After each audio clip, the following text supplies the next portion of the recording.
Okay, so let's talk about the importance of scale when you're building miniatures. Scale is the ratio of size that you're building compared to the full-size object.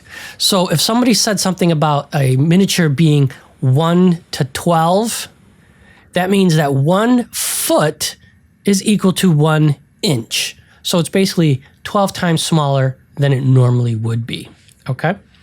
And determining scale can be a process unto itself, and a lot of different factors play into the choice. You just don't arbitrarily say, okay, we're going to build a miniature and it's going to be of this car or a castle, and just start building it, and it turns out how big it's going to turn out. You never want to do that. Determining the scale up front is critical, okay?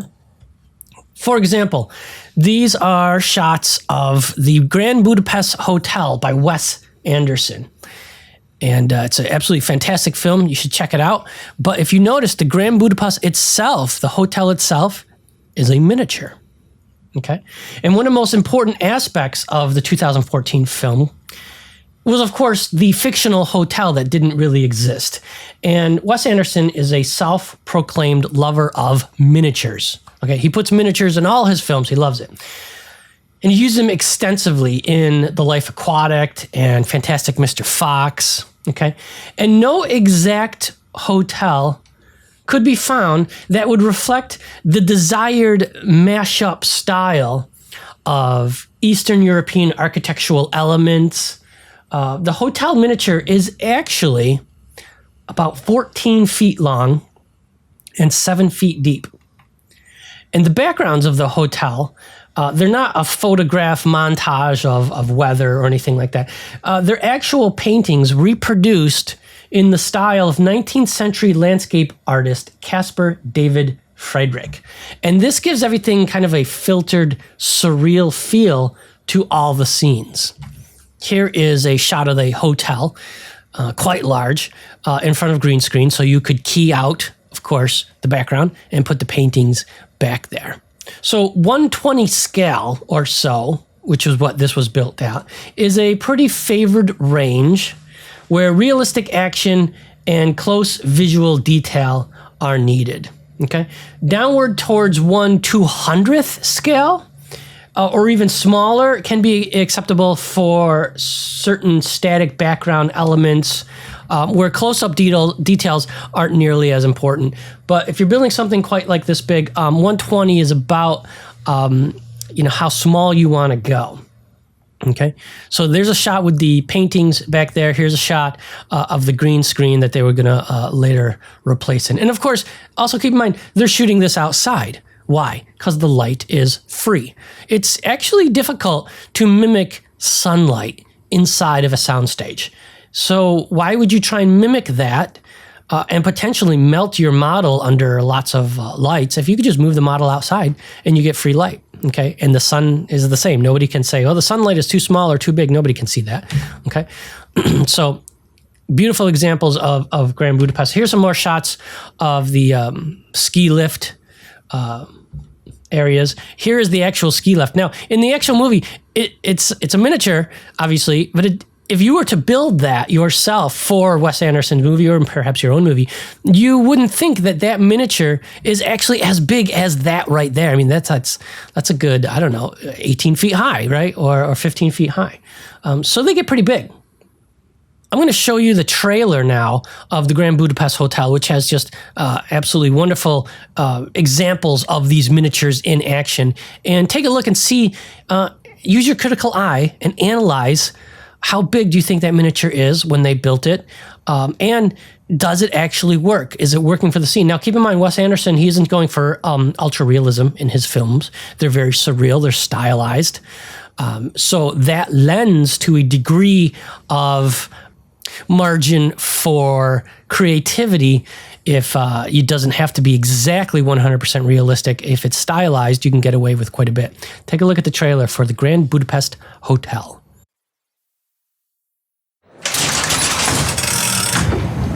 Why do you want to be a lobby boy? Who wouldn't? At the Grand Budapest, sir. And so my life began. Junior lobby boy in training under the strict command of Monsieur Gustave H. Many of the hotel's most valued and distinguished guests came for him. I love you. I love you. She was dynamite in the sack, by the way. She was 84. I've had older. This was also when I met Agatha. She's charming. She's so charming. Is he flirting with you? Yes. I approve of this union. I became his pupil, and he was to be my counselor and guardian. The police are here. Tell them I'll be right down. She's been murdered, and you think I did it. Hey! Stop! You're looking so well, darling. You really are. I don't know what sort of cream they've put on you down at the morgue, but I want some. This is Madame D's last will and testament. To Monsieur Gustave H. I bequeath a painting known as Boy with Apple. Wow. What? Who's Gustave H? I'm afraid that's me, darling. If I learn you ever once laid a finger on my mother's body, living or dead... I go to bed with all my friends.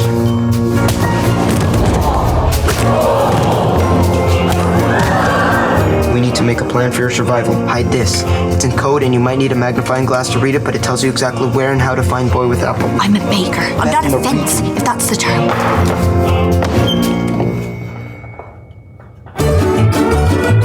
I want roadblocks at every junction for 50 kilometers. I want rail blocks at every train station for 100 kilometers. Get in! I want 50 men and 10 bloodhounds ready in 5 minutes.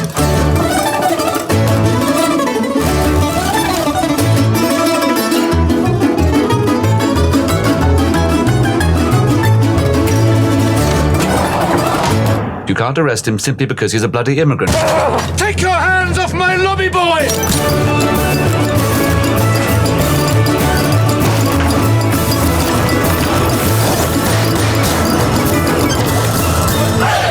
Have you ever been questioned by the authorities? Yes, on one occasion. What? I was arrested and tortured by the rebel militia after the Desert Uprising. Right. Well, you know the drill then. Zip it.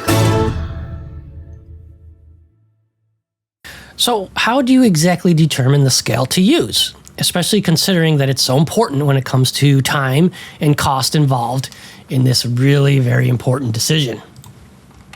Well, with static models, again, static models are ones that you're not going to blow up, okay?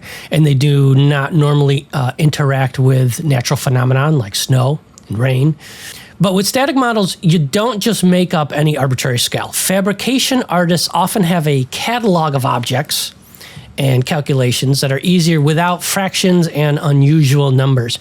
And another consideration of using a scale that's commonly found in the hobby industry. So, for example, here is a bunch of cast of characters from the stop motion studio Leica. You can recognize a couple of your favorites in there from Box Trolls, Paranorman. So what we're talking about here is fabrication. And fabrication means the clothing that you're actually building to put on your characters. And when I mentioned hobby scales, that means basically scales of toys. So common hobby scales could be 1 to 12. 1/12 is the scale of typical doll houses, which means that 1 foot equals 1 inch, okay? 1/24 or 1/48 is commonly used for toy trains, okay? A 135 for militaria, models of planes and space, ships, World War II ships that you could buy at, hobby stores, stuff like that. That'd be 135. These are often used also for kit bashing. And what kit bashing actually is, it's a pretty common term. You may hear that not just in miniature building, but in 3D modeling. If you've ever had to build perhaps a sci-fi object like a spaceship, or the surface of the Death Star, or something like that, it's just got tons and tons of little details, okay? And this is where kit bashing comes into play. Here is a transformer. Now, these transformers, they don't look anything like the toy transformers of the 80s. They're just so overloaded with visual detail.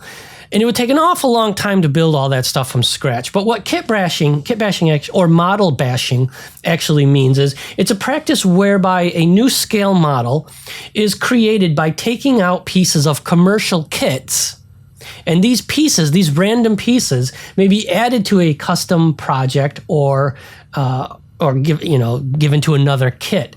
And the professional model makers, kit bashing is a popular concept for detailing movie special effects, greebles, all kinds of stuff. You could grab all kinds of little details to put on either a real miniature, a physical model, or a 3D miniature, or a 3D model. And kit bashing is commonly used in both of those. And scales can actually also be combined. You don't have to stick to one scale for everything in the scene.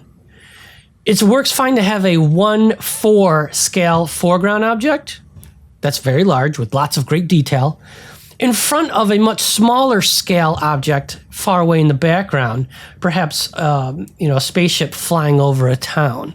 So mixing of scales is pretty common as long as you know where they're going to go and how they're going to be used.